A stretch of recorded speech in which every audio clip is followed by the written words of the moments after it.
আজকে মন্ট্রিয়ালে একটা নতুন ধরনের অভিজ্ঞতা হয়েছে। অভিজ্ঞতাটা এরকম,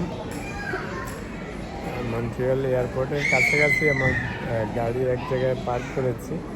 তো সেখান থেকে শাটলে এয়ারপোর্ট যাব, পিয়ার ট্রুডো এয়ারপোর্টে। তো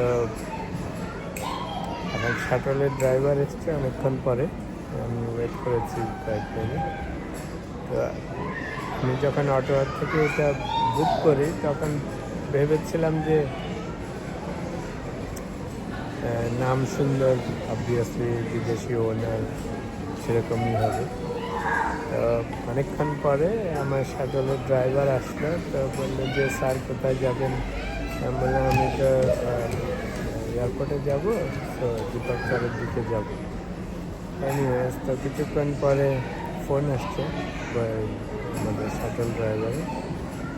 তো শাটল ড্রাইভারের মালিক ওকে বলতেছে যে আরেকজন আসতেছে, তাকে এয়ারপোর্ট থেকে পিক আপ করতে হবে, না জানি কোথেকে পিক আপ করতে হবে ঠিক।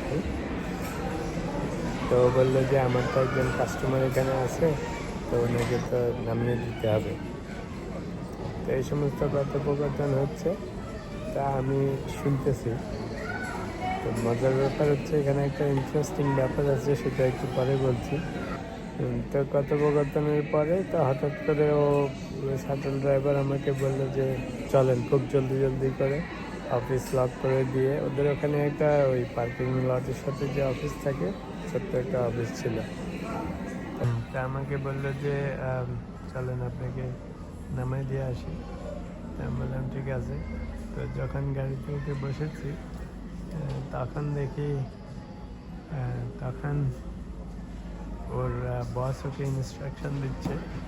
কথাগুলি ছিল এরকম যে এটাকে ডিপার্চার পর্যন্ত নেওয়ার দরকার নেই, অ্যারাইভালের ওখানে নামিয়ে দিয়ে তুমি অন্য কাস্টমারের কাছে চলে যাও জলদি করে নিয়ে আসার জন্য, কেমন?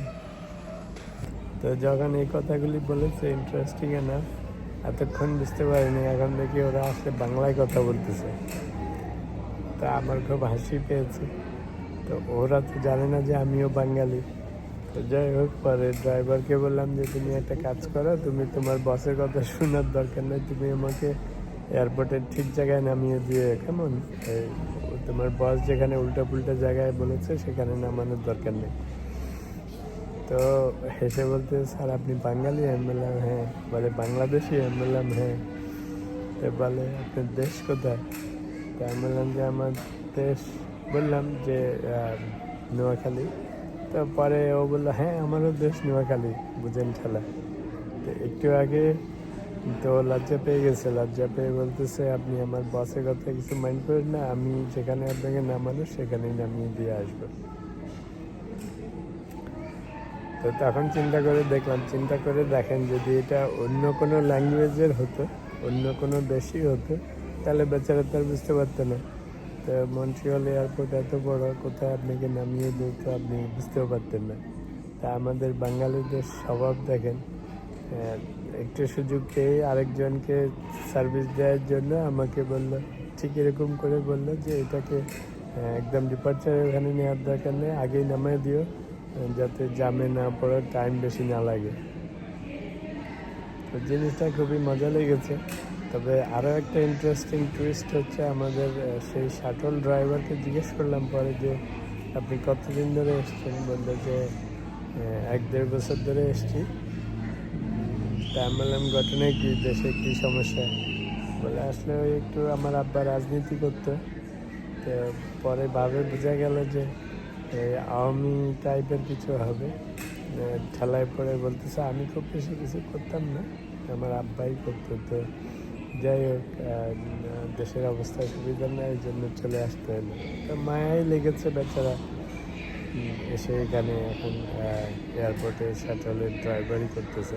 বাট হি ওয়াজ হ্যাপি, বললো যে না আমার কোনো অসুবিধা নেই, আমি হ্যাপি যে একটু কাজ করতে পারতেছি। খালি দুঃখ একটা, দেশে থাকতে যদি এত কাজ করতাম তাহলে এত কষ্ট করতে হইতো না। দেশে তো আসলে কাজকর্ম করিনি, এখন এখানে এসে অনেক কাজ করতেছি। একদিকে ভালোই লাগতেছে যে লাইফে এই প্রথম সত্যি ভালো কাজ করতেছি। তো যাই হোক, এটা একটা স্মল এক্সপিরিয়েন্স যে আমাদের দেশের মানুষ সুযোগ পেলেই অন্য মানুষকে কীভাবে হেনস্থা করতে চায়। খারাপও লেগেছে, আবার মজাও লেগেছে। তো শেষে ওকে কিছু টিপস দিয়ে বললাম যে তুমি আমাকে ঠিক জায়গায় নামিয়ে দিও। তো আচ্ছা, তোমার বসকে বলার দরকার নেই যে আমি বাংলা বুঝতে পেরেছি, তাহলে ওর জন্য অকওয়ার্ড হবে।